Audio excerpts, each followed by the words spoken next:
there was a person on the terrorist watch list captured in North Carolina. Correct. Who entered from Haiti. But the Carolina Journal put out this article this morning. North Carolina Lieutenant Governor and Republican candidate for governor Mark Robinson had tough words for the Biden administration after an armed, known terror watch list suspect was arrested after a 4-hour-long standoff last week in Ear, North Carolina. Awet Hagos, who is originally from Yemen, arrived in the U.S. after residing in Haiti. Now, he obviously didn't come here. Actually, he tried to apply for citizenship. Here's the thing that most people don't know. He tried to apply for citizenship and obviously didn't get it, but was still here. Right. Despite being on a terror watch list. Law enforcement in Gates County were recently called to the scene of shots fired and reports that a man was standing outside of a local business waving a firearm. When deputies moved in to apprehend him, he tried to disarm a deputy before fleeing. Awet Hagos was charged with 3 counts, each of assault on a government official, resisting a public officer, as well as a charge of carrying a concealed weapon. He's being held under a $100,000 bond. And Robinson said he was briefed by Gates County Sheriff Ray Campbell, who reported that after speaking with Hagos, he learned that he had a U.S. Immigration and Customs Enforcement detainer, ICE. I don't know what that is, but I'm guessing it means they are aware he's here, but nonetheless, he's allowed to move freely. Robinson stressed that the department's 12 deputies shouldn't have to deal with this violent illegal immigration and is demanding answers from the Biden administration in a letter he sent from his office to President Biden this very morning.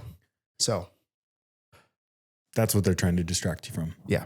They don't want to point that out. They don't want to point out the fact that we've had 4 times as much illegal immigration under this administration out of any other administration. And so they kind of led me to the thought, because I've asked this a couple times on the pod as we've been listening, which is, what's the end game? I don't understand it. And that's when it struck me. Marxists love an open border. Yeah. They love this idea of nothing owned or sovereign. No property. And so what we're actually battling against is not Democrats versus Republicans or liberal versus conservative. We're battling against people who believe in the sovereign state and the sovereign individual and tyrannical Marxist ideology. Right. That's it. And so the current administration is, they're posing as Democrats, but realistically, they're actually Marxists. Right. And that's everything that they want. They want chaos, because if you can create the disease and instill the fear, then you can simultaneously create the cure, and you can be the hero, and people will willfully walk themselves into tyranny without even realizing it until it's too late. Absolutely. Yeah. And so that's what we're up against. And that's why we talk about this stuff. And, if you're a career politician, I got beef with you too. I don't care on what side of the aisle you sit on. You know what I mean?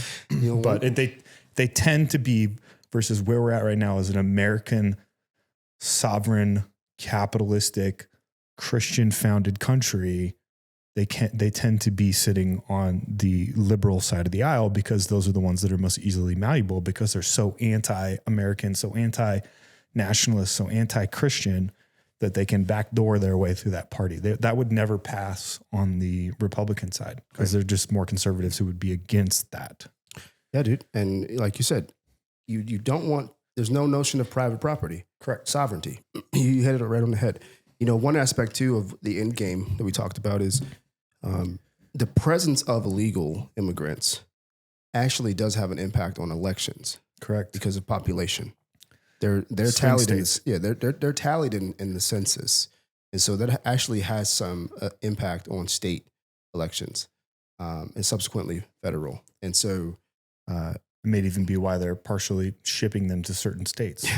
Weird. I wouldn't put it past it. I got to do some more digging on that, but I do know they're counted in the census, and that helps determine, portions and who gets what and counts and things like that. So, well, since we're talking about bloodbaths, on the back of that note, I do want to pull up this X clip about the man on the train that was shot in the head. Oh yeah, dude. Because this is just another example of the kind of, crap that they're trying to pull the wool over your eyes on. So let me read it. It comes by way of Colin Rugg. Posted this a couple of days ago. New Yorkers take cover and beg for the NYPD to come and save them after a man is shot in the head. By the way, this is after they deployed the National Guard in the subways. Correct. So how'd that go for you? The incident happened inside the Hoyt Schmermerhorn subway station in Brooklyn. According to ABC 7, the shooter, 36, pulled out a gun after provoking a fight with another man. The other man successfully wrestled the gun from the aggressor and shot him in the head. According to the report, the man who pulled out the gun is in critical condition. And again, to my point, the shooting comes just days after Governor Hochul deployed the National Guard. So some positive, the guy that pulled out the gun actually ended up getting shot. Yes. So the guy didn't have a gun, somehow got a gun and defended himself. Crazy. Well, there's also... So the bad guy had a gun. There's another twist to this too. Let's listen to it.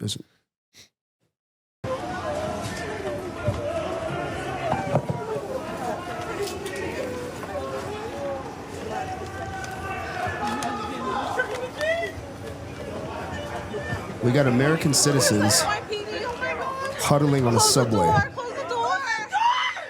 Get off the train. That's what I'm doing. This is what it looks like to be unprepared, untrained. Yeah. Have no skills.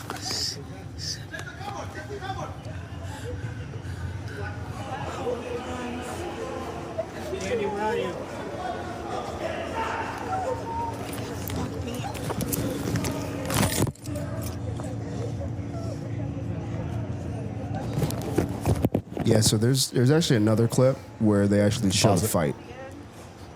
Oh, they show the fight? Yeah, I didn't find that one. Maybe you can scroll down. It might be on that feed somewhere. There's another clip where you actually see the fight, and there's a portion of it where I believe that's not it. That's Daniel Penny. They're making the point that that guy who stopped another guy from shooting somebody else went to jail. Yeah, and so it's not going to happen anymore. And so this is exactly the whole point, right? It's like you create this chaos. You disarm the people. People who don't feel equipped to defend themselves with their God-given right, a la the Declaration of Independence, are the same people who can ultimately be controlled by fear, the state apparatus who will now do your protection. Yeah. Oh, we got you. Yeah. And so don't worry, the National Guards are there.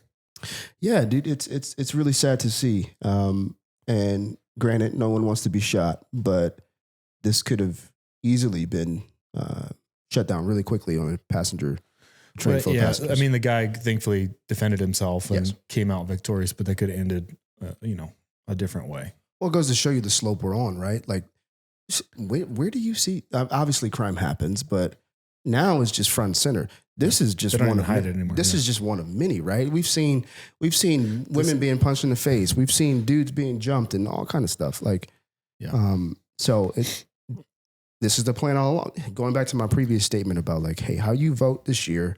I know you don't want to have to tell your friends you voted for Trump. Well, here's what you can do. You can tell your friends you voted for yourself by voting for Trump. You voted for America. For America. Because whatever's going on right now is definitely not in our best interest. No, absolutely.